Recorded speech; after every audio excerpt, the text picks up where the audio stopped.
فرش التراب يضمني وهو غطاء. حالانکہ میں نے اصول پہلے بتا دیا، چیریٹی بگنز ایٹ ہوم. جیسے حضور فرماتے تھے انا اول المسلمین، دیکھو میں تمہیں اسلام کی دعوت دے رہا ہوں، سب سے پہلا مسلمان میں خود ہوں. انا اول المومنین، میں تمہیں ایمان کی دعوت دے رہا ہوں، پہلا مومن میں ہوں. تو جب تک انسان اپنے کردار سے بات واضح نہ کرے تو واعظ جو ہے وہ مفید نہیں ہوتا، مؤثر نہیں ہوتا.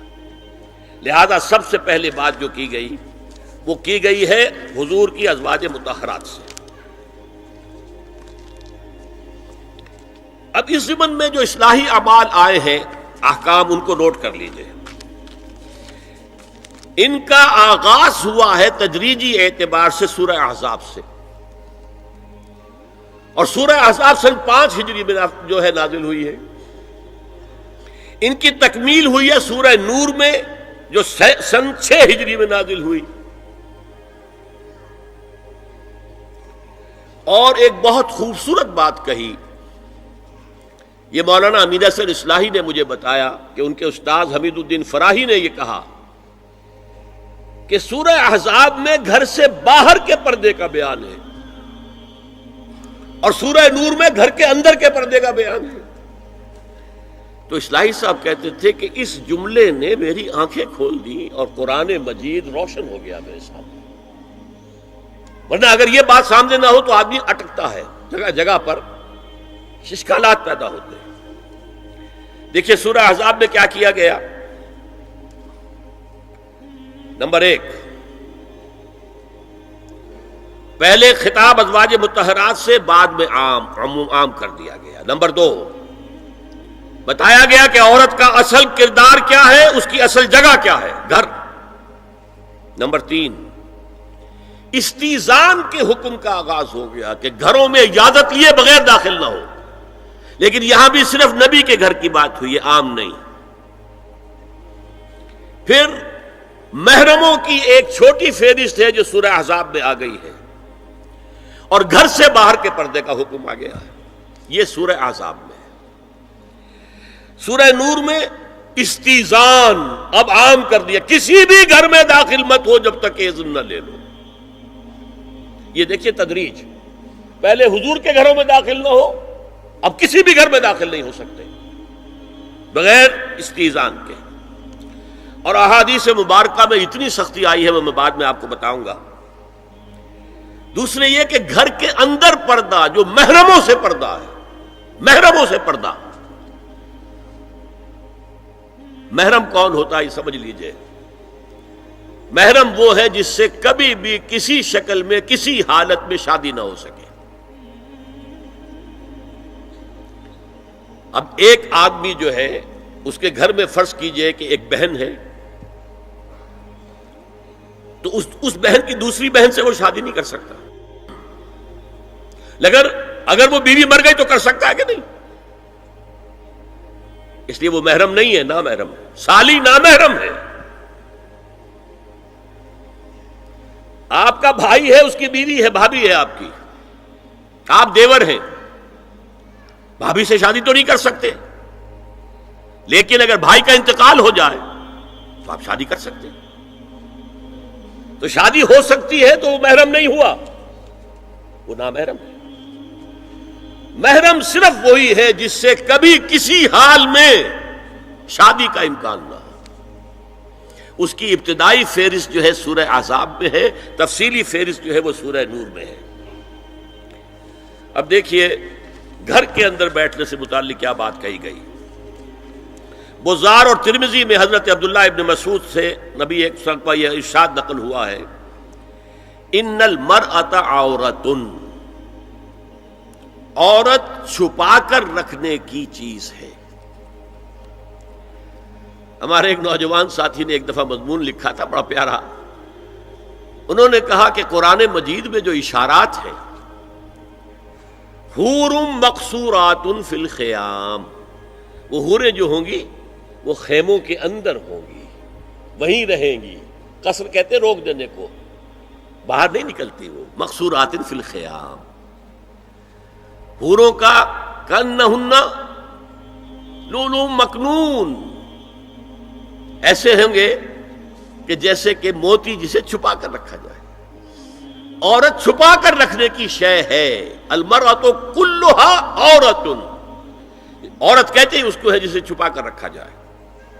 ان المرأۃ عورۃ فاذا خرجت، جب وہ گھر سے نکلتی ہے، استشرفھا شیطان، اب شیطان جو ہے اس کو طاق میں رکھتا ہے. واقرب ما تکون برحمت ربھا وہی فی قعر بیتھا، وہ اپنے رب کی رحمت سے قریب ترین ہوتی ہے جبکہ اپنے گھر کے بھی کسی اندرونی حصے میں ہو. صحن میں ہوگی تو شاید ادھر ادھر کے کوٹھوں سے نظر پڑ جائے. اسی لیے فرمایا مردوں کے لیے مسجد میں نماز افضل 28 گنا، اور عورت کے لیے گھر کی نماز مسجد سے افضل، گھر کے صحن کی مسجد سے افضل، دالان کی صحن سے افضل، کمرے میں اس سے افضل، اور کمرے کی کوئی بغلی کوٹھڑی ہے تو اس میں سب سے افضل. یہ احادیث نبی اکرم صلی اللہ علیہ وسلم. مزاج ہے نا، اس سے بن رہا ہے، ایک معاشرت وجود میں آ رہی ہے. یہ ساری چیزیں کیوں آ رہی ہیں؟ اور سنیے، عبداللہ ابن احمد ابن حنبل نے زوائد الزہد میں اور ابن ابی شیبہ نے، ابن سعد نے اپنی کتابوں میں مسروق کی روایت نقل کی ہے کہ حضرت عائشہ جب تلاوت قرآن کرتے ہوئے اس آیت پر پہنچتی تھی وَقَرْنَ فِي بُيُوتِكُنَّ، تو بے اختیار رو پڑتی تھی. قرآن کہتا ہے اپنے گھروں میں رہو. حضرت عائشہ نے شہادت عثمان کے بعد باہر نکل کر لشکر کی قیادت کی. پھر ساری عمر افسوس رہا کہ میں نے غلط کام کیا. دیکھیے کیا معاملہ تھا. حضرت علی رضی اللہ تعالیٰ سے جنگ کی تھی، 10,000 آدمی ایک رات میں مرے، لیکن حضرت علی کا کردار کیا تھا؟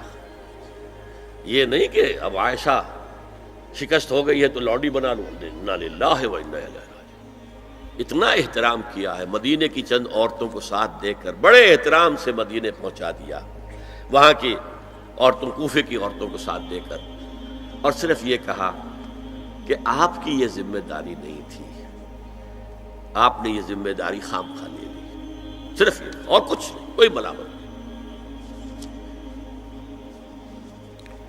حافظ ابو بکر بزار حضرت انس سے روایت کرتے ہیں کہ عورتوں نے حضور سے عرض کیا کہ ساری فضیلت تو مرد لوٹ کے لے گئے، وہ جہاد کرتے اور خدا کی راہ میں بڑے بڑے کام کرتے ہیں، ہم کیا عمل کریں کہ ہمیں بھی مجاہدین کے برابر اجر مل سکے؟ جواب میں آپ نے فرمایا من قعدت منکن فی بیتہا فإنہا تدرک عمل المجاہدین، تم میں سے جو شخص اپنے گھر میں بیٹھی رہے گی وہ مجاہدین کا اجر حاصل کر لے گی.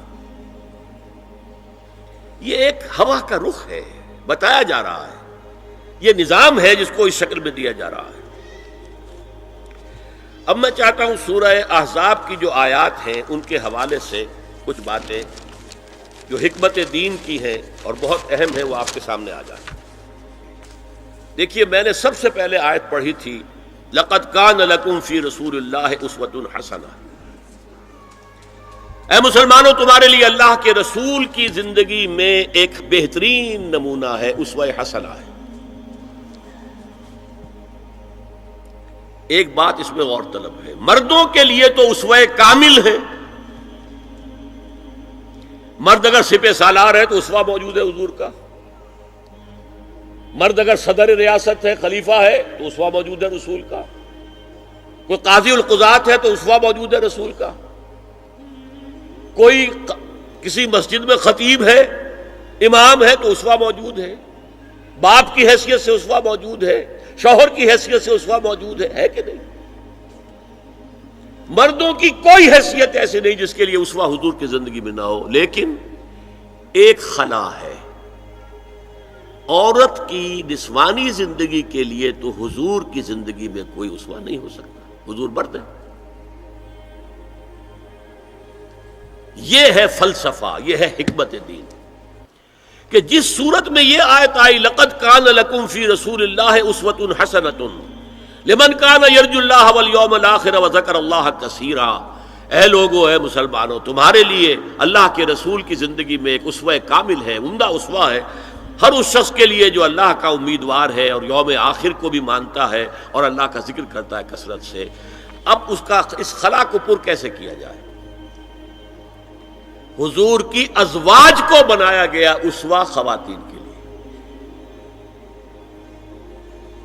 اور یہی ایک بہت سی اور بھی حکمتیں ہوں گی۔ ایک حکمت یہی تعدد ازدواج میں ہے، اور حضرت عائشہ کی اتنی کم عمر میں شادی کرنے میں ہے کہ دیر تک وہ امت کو پڑھاتی رہی، شوہر اور بیوی کے درمیان خالص پرائیویٹ معاملات کے اندر بھی ہدایت دیتی رہی۔ آخر وہ بھی انسان کی ضرورت ہے کہ نہیں؟ آپ کو معلوم ہے ایک مرتبہ بعض صحابہ نے آ کر کہا، حضور یہ یہودی جو ہے ہم پر طنز کرتے ہیں کہ تمہارے نبی تمہیں بڑی چھوٹی چھوٹی باتوں کا حکم دیتے ہیں۔ آپ نے فرمایا کہ ہاں، ہمارے نبی نے تو ہمیں استنجا کرنا بھی سکھایا۔ بجائے کسی کمپلیکس کے انفیریورٹی کے، سپیریورٹی کی بات کرو۔ استنجا ضروری شے نہیں ہے، گندگی سے نجات پانا ضروری شے نہیں ہے، طہارت ضروری شے نہیں ہے۔ ہمارے نبی نے تو استنجا کرنا بھی سکھایا۔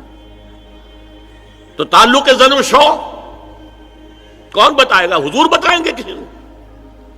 ازواج کو ضرورت ہوتی ہے، بڑا مسئلہ ہے، روزے میں کہاں تک جا سکتا ہے انسان؟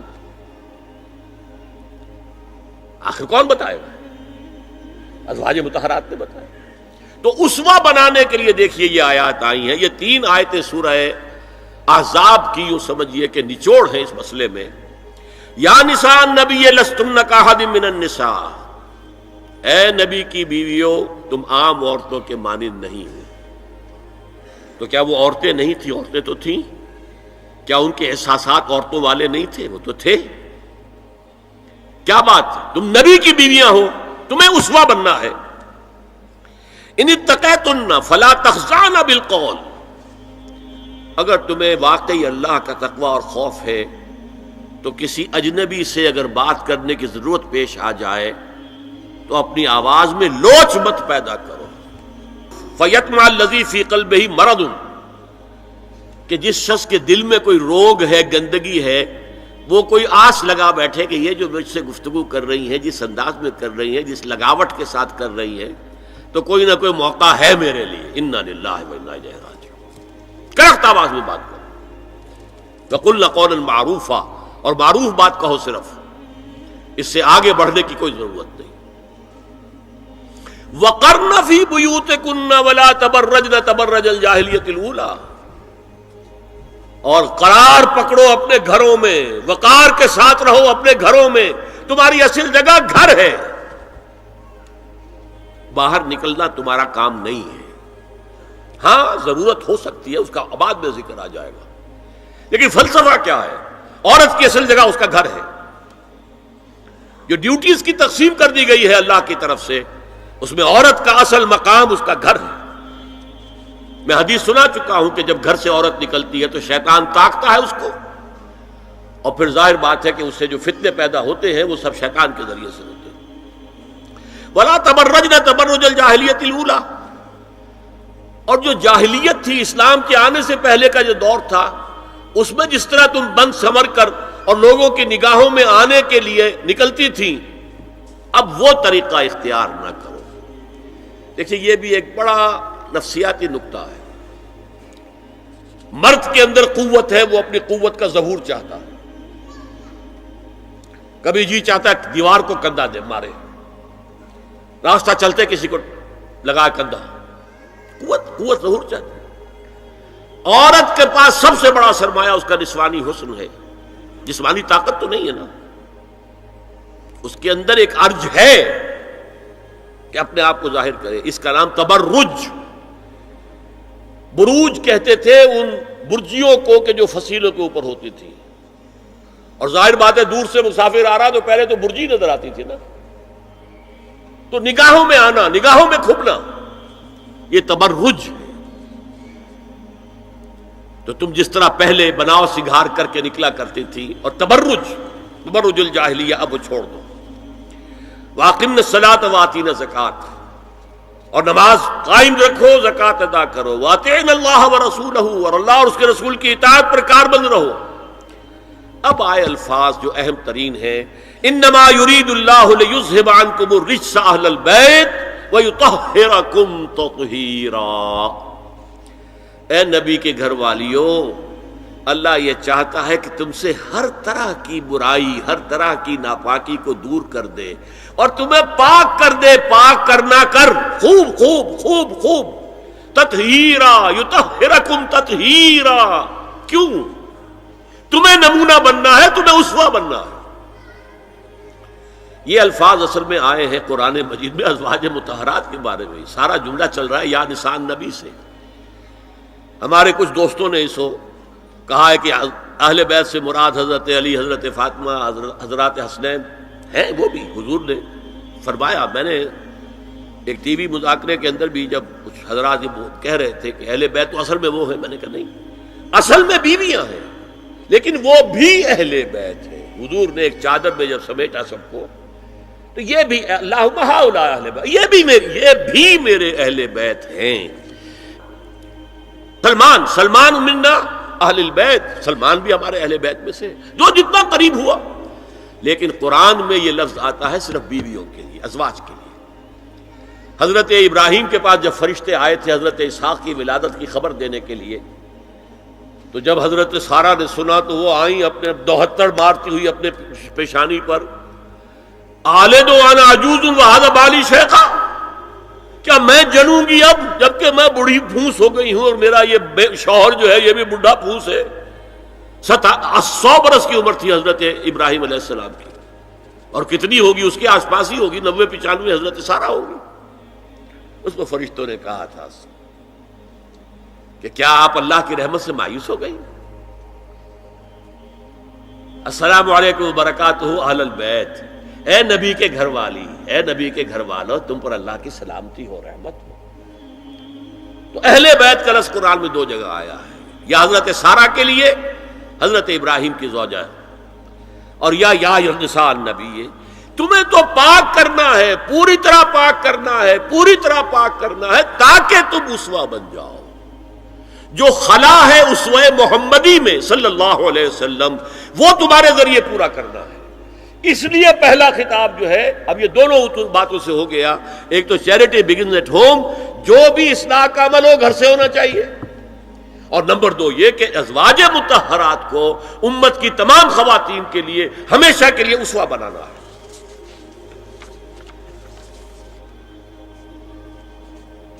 اسی طریقے سے استیزان کا معاملہ بھی آیا ہے، لیکن وہ بھی صرف نبی کے گھروں تک آ رہا ہے۔ یا ایھا الذین آمنوا لا تدخلوا بیوت النبی حتی یؤذن لکم، اہل ایمان نبی کے گھروں میں داخل نہ ہوا کرو جب تک کہ اذن نہ دیا جائے۔ یہ پرائیویسی، گھر کی پرائیویسی، اس پر میں تفصیل سے بعد میں بات کروں گا، چونکہ تفصیل اس کی آئی ہے سورہ نور میں۔ میں نے عرض کیا نا، ان احکام کا آغاز ہوا جیسے شراب کی حرمت، آغاز سورہ بقرہ، پھر سورہ نساء، پھر سورہ مائدہ۔ اسی طرح اس کا اختتام جو ہوا ہے وہ سورہ نور میں ہے۔ تو مت داخل ہوا کرو، اور اس کے بعد فرمایا وَإِذَا سَأَلْتُمُوهُنَّ مَتَاعًا فَاسْأَلُوهُنَّ مِنْ وَرَاءِ حِجَابٍ، اور دیکھو اگر نبی کی بیویوں سے کوئی چیز مانگنی ہو تو پردے کی اوٹ سے مانگو۔ یہ حجاب کا لفظ آیا ہے، جس کو کہا جاتا ہے کہ حجاب کا کوئی حکم قرآن میں ہے ہی نہیں۔ پہلے وہاں کے گھر کھلے ہوتے تھے، دروازوں پر کوئی پردہ وردہ نہیں ہوتا تھا، اور گھر کوئی کنالوں کے اور ایکڑوں کے تو نہیں ہوتے تھے، چھوٹے چھوٹے گھر۔ لیکن یہاں پر فرما دیا گیا پردے، اس کے بعد سے جب سے یہ آیت اتری گھروں کے اوپر پردے ڈال دیے گئے۔ اب ظاہر بات ہے کہ اس میں چہرے کا پردہ ہی ہوا نا، چہرے کا پردہ ہے حجاب، اسی کو حضرت عائشہ نے آیت الحجاب قرار دیا ہے۔ اور پھر دیکھیے جو ریئلزم ہے، ریئلزم میں نے کہا تھا نا کہ اللہ نے بھی فرمایا کہ سب سے زیادہ محبت انسان میں عورت کی ہے، حب زین للناس حب الشہوات من النساء، اور پھر اس کے بعد لمبی فہرست۔ حضور نے فرمایا حبب الیہ النساء والطیب، یہاں بھی فرمایا گیا ذالکم اطہر لقلوبکم وقلوبہن،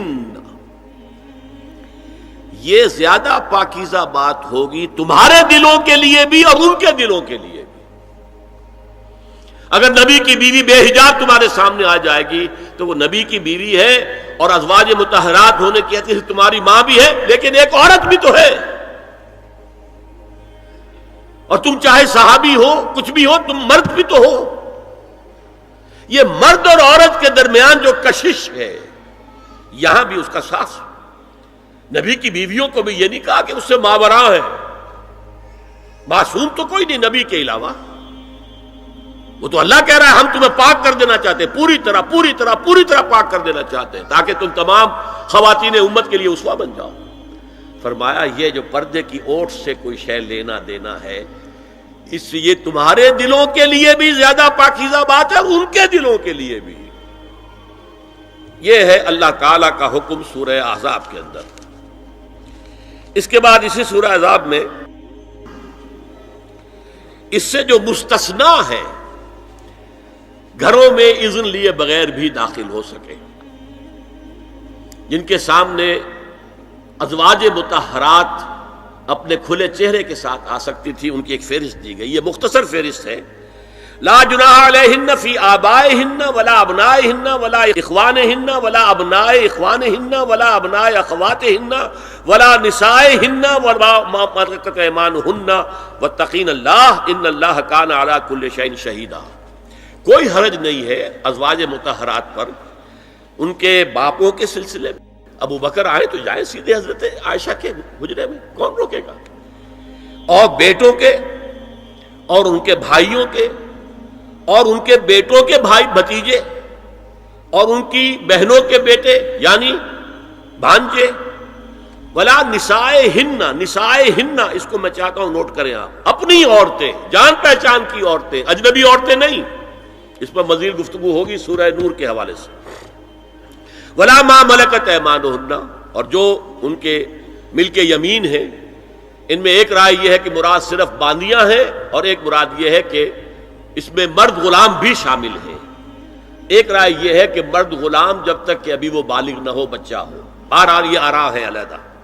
واتقین اللہ ان اللہ کان علی کل شیء شہیدا، اور اللہ کا تقوی اختیار کرو، یقیناً اللہ ہر چیز کو دیکھ رہا ہے۔ اب آئیے سورہ نور کی طرف۔ اب میں یہاں پر سورہ نور میں آغاز جو ہوا ہے سورہ نور کا، وہ سب کو معلوم ہے۔ زنا کی کیا حد ہے، سزا کیا ہے؟ غیر شادی شدہ زانی یا زانیہ، اس کی سزا 100 کوڑے، اور اگر کوئی الزام لگائے اور ثبوت پیش نہ کر سکے، 4 گواہ نہ لا سکے، تو قذف کی حد کیا ہے؟ 80 کوڑے۔ اس کے بعد اصل میں جو زنا کا سد باب کرنے کے لیے احکام ہے وہ آئے ہیں۔ چنانچہ اس میں سب سے پہلے کیا ہوا؟ استیزان کا حکم بڑی تفصیل کے ساتھ آیا، بہت تفصیل کے ساتھ آیا۔ یا ایھا الذین آمنوا لا تدخلوا بیوتا غیر بیوتکم حتی تستأنسوا وتسلموا علی اہلہا ذالکم خیر لکم لعلکم تذکرون۔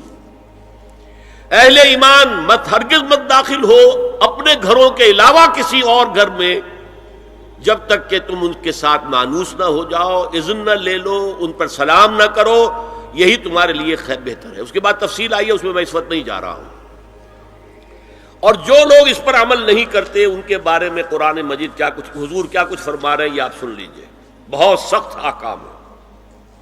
عن ابی ہریرہ رضی اللہ عنہ ان رسول اللہ صلی اللہ علیہ وسلم قال لو ان امرأ اطلع علیک بغیر اذن فخذفته بحشاة ففقعت عینہ ما کان علیک من جناح، متفق علیہ، بخاری اور مسلم دونوں کی ہے۔ اگر کوئی شخص تمہارے گھر میں بغیر اجازت کے داخل ہو جائے اور تم اس کی سزا کے طور پر اس پر کنکریاں پھینکو اور اس کی آنکھ پھوٹ جائے کنکری سے، تو تم پر کوئی گناہ نہیں ہے۔ بغیر اجازت کے گھر میں آ گیا ہے، بغیر اذن کے، بغیر استئذان کے کنکریاں مارو اور کنکری سے آنکھ پھوٹ جائے، فما کان علیک من جناح، کوئی حرج نہیں۔ اسی طرح آیا ہے من اطلع دار قوم بغیر اذنہم ففقعوا عینہ فقد حضرت عینہ، یہ ابو داؤد کی روایت ہے. جو شخص بغیر اذن لیے کسی کے گھر میں داخل ہوا ہے اور اگر اس نے اس کی آنکھ پھوڑ دی تو اس کے اوپر کوئی ہرجانہ نہیں ہے، کوئی اس کی دیت نہیں، کوئی ہرجانہ نہیں. اجازت لینے کے ضمن میں کیا ہے؟ حضور نے طریقہ بتایا، 3 مرتبہ پکارنے کی حد مقرر کر دی. فرمایا اگر تیسری مرتبہ پکارنے پر بھی جواب نہ آئے تو واپس ہو جاؤ.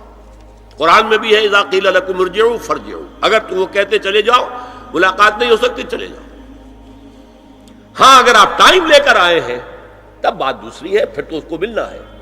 لیکن آپ ایسے ہی پہنچ گئے ہیں، پتہ نہیں وہ اپنی کس مصروفیت میں ہے، آپ کا حق نہیں ہے کہ وہ آپ کو ریسیو کرے اور آپ سے بات کرے.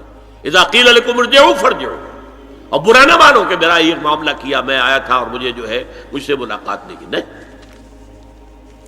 اور اس سلسلے میں ایک بڑا دلچسپ واقعہ ہے. ایک مرتبہ آپ حضرت سعد ابن عبادہ کے ہاں گئے اور السلام علیکم ورحمۃ اللہ کہہ کر 2 دفعہ اجازت طلب کی، مگر اندر سے جواب نہ آیا. تیسری مرتبہ جواب نہ ملنے پر آپ واپس ہو گئے.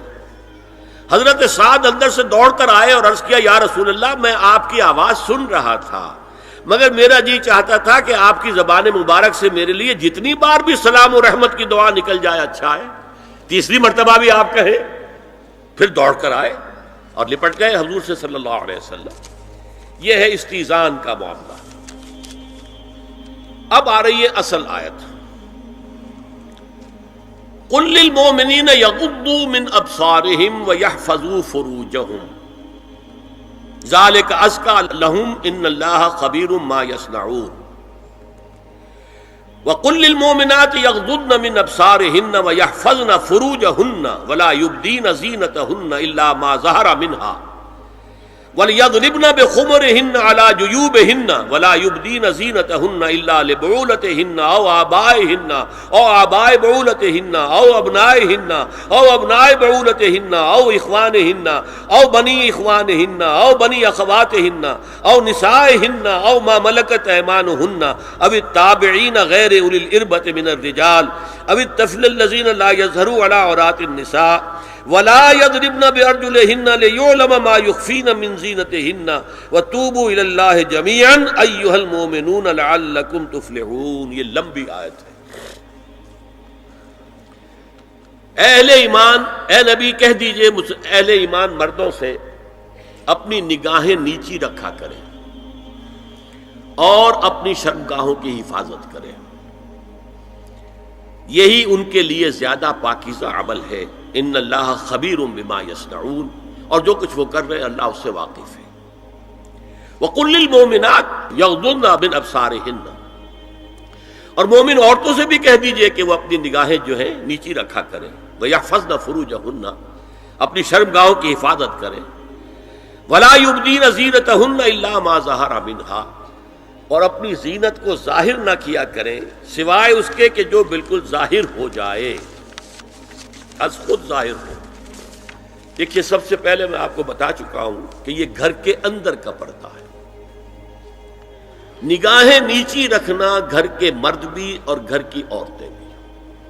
یہ کیوں کہا گیا؟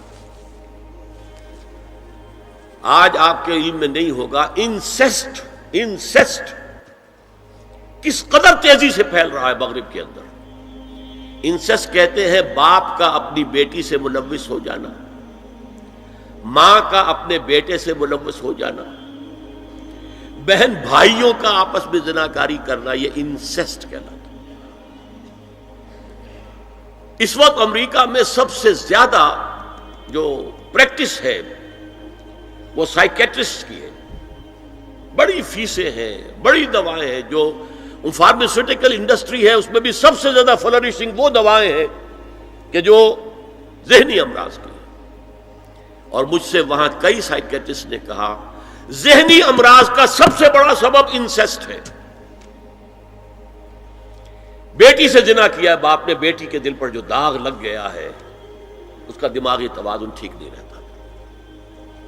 بہن سے زنا کیا بھائی نے، اور یہ نہ سمجھیے کہ آپ کے ہاں نہیں ہو رہا، یہ وبا آ چکی ہے. کہیں آپ نے اخبار میں پڑھا ہوگا بیٹی نے جا کر تھانے میں خبر دی کہ باپ نے میرے ساتھ یہ حرکت کی. یہ ساری چیزیں آج ہو رہی ہیں ہمارے یہاں، اس لیے کہ جب زنا کے جو دواعی ہیں، داعیات ہیں، جو زنا کی ترغیب ہے وہ پھیلی ہوئی ہوگی، عام ہوگی، تو راستے نکالے گا. گھروں میں مرد بھی اپنی نگاہیں نیچی رکھیں. کیا مطلب؟ باپ بھی اپنی بیٹی کو گھور کر نہ دیکھے. بیٹی بیٹی ہے، لڑکی ہے. جوان بھائی بھی اپنی جوان بہن کو گھور کر نہ دیکھا. نگاہیں نیچی رکھو. یہ نگاہیں نیچی رکھنا بازار میں چلتے ہوئے نہیں ہے، وہ تو سوسائڈ ہو جائے گی، موت آ جائے گی. کوئی گاڑی آپ کو روک دے گی. یہ گھر کے اندر ہے. اور اس لیے ہے کہ بہرحال باپ مرد ہے، بیٹی عورت ہے. میں نے آپ کو فرائیڈ کی بات بتا دی ہے. وہ تو کہتا ہی ہے کہ باپ اگر محبت بھری نگاہ بیٹی پر ڈال رہا ہے، اس میں سیکس ہے، سیکس کا جذبہ ہے. اگر ماں بیٹے پر محبت بھری نگاہ ڈال رہی ہے تو سیکس ہے. ایڈیپس کمپلیکس مشہور ہے اس کا. لیکن اپنی جگہ یہ ہے کہ باپ مرد ہے، بیٹی عورت ہے، بھائی مرد ہے، بہن عورت ہے. لہذا گھروں کے اندر بھی اپنی نگاہوں کو نیچا رکھو. میں آپ کو قول سنا چکا ہوں مولانا فراہی کا. اصلاحی صاحب نے کہا، جب مولانا فراہی نے مجھ سے یہ کہا کہ اصل میں سورہ احزاب میں گھر کے باہر کا پردہ ہے اور سورہ نور میں گھر کے اندر کا پردہ ہے، تو کہتے میری آنکھیں کھل گئیں اور چابی مل گئی، کلید مل گئی ان آیات کو سمجھنے کی، ان کی اصل پس منظر کو، حقیقت کو جاننے کا راستہ کھل گیا. تو یہ جو ہے غض بصر، یہ باہر کے لیے نہیں ہے، یہ گھر کے اندر کے لیے ہے. بیٹی کا آخر جوان ہو رہی ہے، اس کے سینے کے اوپر کچھ ابھار آ رہا ہے، اس کو گھور کر مت دیکھو، نگاہ نیچی کرو. قل للمؤمنین یغضوا من ابصارہم ویحفظوا فروجہم ذلک ازکی لہم ان اللہ خبیر بما یصنعون. نوٹ کر لیجئے کہ یہ کہاں ہو رہا ہے؟ گھر میں داخلے کے بعد. گھر میں داخلہ اجازت سے، اور داخلہ ہوگا صرف محرموں کا. گھر کے اندر جو ہے وہ نامحرم تو نہیں آئے گا. یہ میں آگے بیان کر رہا ہوں. وَقُلْ لِلْمُؤْمِنَاتِ يَغْضُضْنَ مِنْ أَبْصَارِهِنَّ وَيَحْفَظْنَ مِنْ فُرُوجِهِنَّ.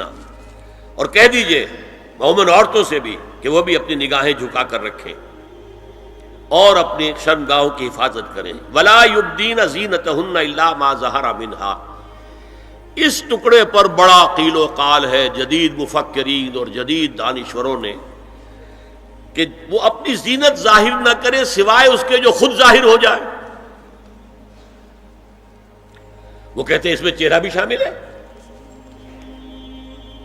اور جب چہرہ شامل ہے تو اس کا مطلب چہرے کا پردہ نہیں ہے. لا حول ولا قوت الا باللہ. آپ کو بہت سے حضرات نے وہ پڑھی ہوگی بحث جو جنگ میں ہو گئی تھی. ایک صاحب وہ انسٹیٹیوٹ آف پالیسی اسٹڈیز اس کے اسکالر ہیں، ریسرچ کو انہوں نے لکھ دیا کہ الا ما ظہر منہا میں چہرہ ظاہر ہے، شامل ہے، لہذا پردہ نہیں ہے. اور ارشاد احمد حقانی صاحب نے بھی زوردار اس کے اوپر جو ہے وہ تائید لکھ دی، اور گویا کہ کہا کہ اب تو مسئلہ ہی طے ہو گیا. جب ایک ریسرچ اسکالر کہہ رہا ہے تو یہ مولوی ملاٹے جو کہتے پڑھتے ہیں کہ یہ عورت کا جو چہرے کا پردہ ہے، تو بات ختم ہو گئی. The matter is clutched. میں نے صرف ایک جواب دیا کہ اس شخص نے جو بڑا ریسرچ اسکالر تھا، پہلے یہ لکھا ہے کہ سورہ نور کی ان آیات میں سطر کے احکام آ رہے ہیں، تو پھر یہاں پردے کا چہرے کا معاملہ کیا ہو؟ سطر میں تو پردہ چہرہ شامل نہیں ہے. محرموں سے پردہ کیا ہے؟ محرموں سے، اس کا نام سطر ہے. عورت کا پورا جسم سطر ہے سوائے چہرے کی ٹکیا اور یہ ہاتھ اور یہ پاؤں، بس. کیا مطلب ہے؟ بھائی بھی نہیں دیکھ سکتا بہن کے جسم کا کوئی اور حصہ، باپ بھی نہیں دیکھ سکتا بیٹی کے جسم کا کوئی حصہ. یہ سطر ہے. سطر محرموں سے پردہ ہے. اس سے آگے صرف شوہر یا حسب ضرورت طبیب، سرجن، بس. یہ محرموں کا پردہ. گھر میں عورت رہے گی تو سطر کے ساتھ رہے گی. محرم آئیں گے، چچا اس کا محرم ہے، آئے گا. لیکن وہ بھی تو مرد ہے نا، چہرہ تو نہیں ڈھانپے گی اس لیے کہ محرم ہے، لیکن باقی جسم ستر، عورت کا پورا جسم ستر ہے سوائے چہرے کی ٹکیا، بال بھی ستر میں شامل ہے۔ سر پر وہ سکارف جو آج کل بنا ہوا ہے بہت بڑا مسئلہ، انہوں نے چہرے کو نکال دیا، صرف سکارف سمجھا ہوا پر حجاب کہتے ہیں، حالانکہ وہ حجاب پورا تو نہ ہوا، وہ صرف ایک حصہ ہے، لیکن ایک حصہ صحیح ہے، سر کے بال جو ہے وہ چھپے ہونے چاہیے، یہ سطر میں شامل ہے۔ چہرے کی ٹکیا ہے جو سطر سے باہر ہے، ہاتھ ہے پہنچوں سے باہر، اور پیر ہے ٹخنوں سے نیچے، بس اللہ اللہ خیر سے۔ تو فرمایا ما ظہر منہا من زینتہن میں الا ما ظہر منہا میں کیا کیا چیزیں آ سکتی ہیں؟ دیکھیے، اگر عورت پوری کی پوری برقعے کے اندر ملبوس ہے، چہرے پر بھی نقاب ہے، آنکھوں کے آگے بھی یا جالی ہے یا کوئی چشمہ ہے، تو پھر بھی اس کے حسن کا ایک حصہ وہ ہے جو ظاہر ہے۔ اگر طویل القامت ہے، قد و قامت، یہ حسن کا حصہ ہے کہ نہیں؟ وہ کہاں چھپائے گی؟ اور غالب نے جو شعر کہا ہے، تیرے سرو قامت سے ایک قد آدم قیامت کے فتنے کو کم دیکھتے ہیں۔ سرو قد عورت، اسی طرح جسم سے ڈول ہے، اکیرا بدن ہے، یہ تو نہیں چھپے گا۔ عورت موٹی ہے، کیسی ہے، جسم جو غیر متناسب ہے، یہ تو نہیں چھپے گا۔ متناسب ہے اعضاء، قداور ہے، اکیرا بدن ہے، یہ ہے وہ چیزیں کہ جو حجاب کے سلسلے میں ما ظہر منہا، یہاں ہو رہا ہے کہ جو سطر کے سلسلے میں ہے ما ظہر منہا زینت کا، اور وہ چہرہ ہے۔ لیکن اب اس میں ایک اور بات، وَلْيَضْرِبْنَ بِخُمُرِهِنَّ عَلَى جُيُوبِهِنَّ، یہ بھی گھر کے اندر کی بات ہو رہی ہے، چونکہ میں پہلے بتا چکا ہوں جلباب ہوتا تھا جب گھر سے باہر نکلتی تھی عورت، تو وہ اپنی چادر لپیٹتی تھی اپنے گرد، چہرہ نہیں ڈھانپتی تھی، صرف چہرے کا حکم دیا گیا اس کے ضمن میں۔ وہ سورہ احزاب کی آیت ہے، وہ رہ گئی، وہ میں بیان کروں گا۔ اور خمار اوڑھنی ہوتی تھی جو گھر میں اوڑھتی تھی، گھر میں ظاہر بات ہے کہ جلباب تو نہیں لیا جا سکتا، آخر گھر کا کام کاج کرنا ہے، ہلکی سی اوڑھنی تو وہ گھر میں، لیکن فرمایا وَلْيَضْرِبْنَ بِخُمُرِهِنَّ عَلَى جُيُوبِهِنَّ، اور انہیں چاہیے کہ اپنی اوڑھیوں کے، بکل اوڑھنیوں کے اپنے سینوں کے اوپر، گریبانوں کے اوپر بھی مار لیا کریں، تاکہ یہ سینے کے جو ابھار ہیں ان کو ایک ایڈیشنل کور مل جائے۔ دیکھیے سطر کا تقاضے کیا گن لیجئے، لباس نبیذ ہونا چاہیے، باریک نہیں۔ حضور نے فرمایا اللہ کی لعنت ہو ان پر جو لباس پہن کے بھی ننگی ہوتی ہے۔ باریک اتنا لباس ہے یا چست اتنا لباس ہے، ڈھیلا ڈھالا ہونا چاہیے، نبیذ ہونا چاہیے۔ لباس کے اندر یہ دو حصے جو ہیں وہ لازم ہیں۔ اور پھر سینے پر، اب ظاہر بات ہے کرتا پہنا ہوا ہے، ڈھیلا ڈھالا ہے، پھر بھی یہ سینے کے ابھار تو ظاہر ہو جائیں گے۔ ان پر ایک اضافی اوڑھنی سر پر سے لے کر اور اپنے اس گریبان کے اوپر بکل مار لینا، تاکہ یہ جو نسوانی حسن کا دوسرا مظہر ہے، پہلا چہرہ سب سے بڑا چہرہ۔ اب جو لوگ کہتے چہرے کا پردہ نہیں ہے، تو خدا کے بندو پھر پردے کی ضرورت کیا ہے؟ نسوانی حسن اگر اس میں اٹریکشن ہے، وہ کہاں ہوتا ہے سب سے بڑھ کر؟ مظہر اول کون سا ہے نسوانی حسن کا؟ چہرہ ہی تو ہے۔ اب میں ذرا شرم کے ساتھ کہہ رہا ہوں، لیکن یہ اپنی شاعری کے کچھ الفاظ آپ کو سنا رہا ہوں۔ یہ لب لعلین کہاں ہوتے ہیں؟ چہرے پر ہوتے ہیں یا کہیں اور ہوتے ہیں؟ یہ عارض گلگوں یہ کہاں ہوتے ہیں؟ چہرے پر ہوتے ہیں یا کمر میں لگے ہوتے ہیں؟ یہ چاہے زقن، تھوڑی میں اگر کچھ کھڈا پڑا ہوا ہو، چاہے زقن، یہ تعریفیں جو شاعری میں ہوتی ہیں یہ کہاں ہوتا ہے؟ یہ مژگاں کے تیر یہ کہاں ہوتے ہیں؟ یہ نرگسی آنکھیں یہ کہاں ہوتی ہیں؟ اور ستواں ناک یہ کہاں ہوتی ہے؟ چہرہ ہی تو ہے نا، سب سے بڑی اٹریکشن تو چہرہ ہے، اسی کو نہ چھپایا تو پھر اور کیا چھپایا؟ ہاں دوسری چیز چھاتی کے ابھار بہت اٹریکٹیو ہوتے ہیں انسان کے لیے. اس کے لیے یہ ہے کہ وَلْيَضْرِبْنَ بِخُمُرِهِنَّ عَلَى جُيُوبِهِنَّ، کرتا بھی دبیز کپڑے کا ہو، کرتا جو ہے ڈھیلا ڈھالا بھی ہو، شلوار اور دبیز تر کپڑے کی ہو، ڈھیلی ڈھالی ہو، اور اوڑھنی کا بکل جو ہے اپنے سینے پر مار لیا جائے. اب اس کے بعد فرمایا وَلَا يُبْدِينَ زِينَتَهُنَّ إِلَّا لِبُعُولَتِهِنَّ. اب یہاں یہ زینت کا لفظ آ رہا ہے چہرے کے لیے، اور چہرے ہی میں کچھ سنگھار بھی ہوتا ہے. کوئی سرما لگایا ہوا ہے، فرض کیجئے کسی اور طرح کا کوئی زیور پہنا ہوا ہے، گلے میں پڑا ہے، کانوں میں بندے ہیں وغیرہ وغیرہ. یہ زینت چہرہ اور اس کے ساتھ کوئی بناؤ سنگھار کا معاملہ جس کی کہ حضور صلی اللہ علیہ وسلم نے تلقین کی ہے. عورت کو گھر میں بن سور کر رہنا چاہیے، شوہر کے لیے اٹریکٹیو رہنا چاہیے. خاص طور پر شوہر جب آنے والا ہے شام کو دفتر سے، اس وقت عورت جو ہے بن سور کر رہے ہیں. اس لیے کہ اصل مقصد کیا ہے، جتنی بھی انسان میں سیکشول انرجی ہے وہ مرکوز رہے شوہر اور بیوی کے درمیان. یہ فلسفہ ہے.